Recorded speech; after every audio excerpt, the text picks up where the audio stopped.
morceaux. Donc, on a parlé de comment on posait l'intention et comment on menait notre entretien préparatoire.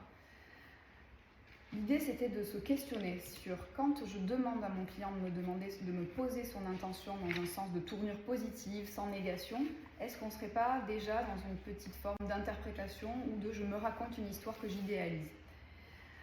Alors que quand on part de cet espace où on nomme la souffrance qui est vive et qui allume quelque chose ici et maintenant dans le corps, on était déjà dans le principe de vérité et qu'en fait on ne pouvait pas se cacher. Nous ne pouvons pas nous cacher et le client ne peut pas se cacher.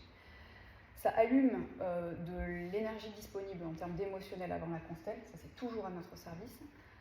Ça nous donne des super raccourcis pour convoquer les bonnes forces en présence dans le champ, parce qu'en fait on ne se raconte pas d'histoire. Et ça nous amène tout de suite beaucoup plus au cœur du sujet. Dans ce processus-là, il peut quand même y avoir des pièges. Ce à quoi je n'avais pas encore pensé, c'est que même quand je fais nommer une intention dite souffrante, on peut encore se planquer dedans.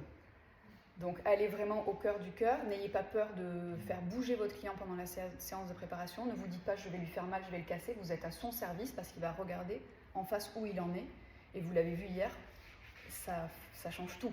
Quand on entend certaines intentions, déjà ça nous convoque tous, parce qu'on est tous en lien avec ce type d'intentions qui font mal, beaucoup plus qu'avec je veux la paix, l'amour, l'harmonie, qui au final vibre du vide.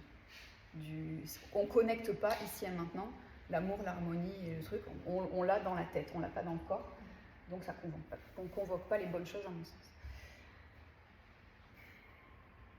Est-ce qu'il y a des choses à rajouter là-dessus ou l'essentiel est dit?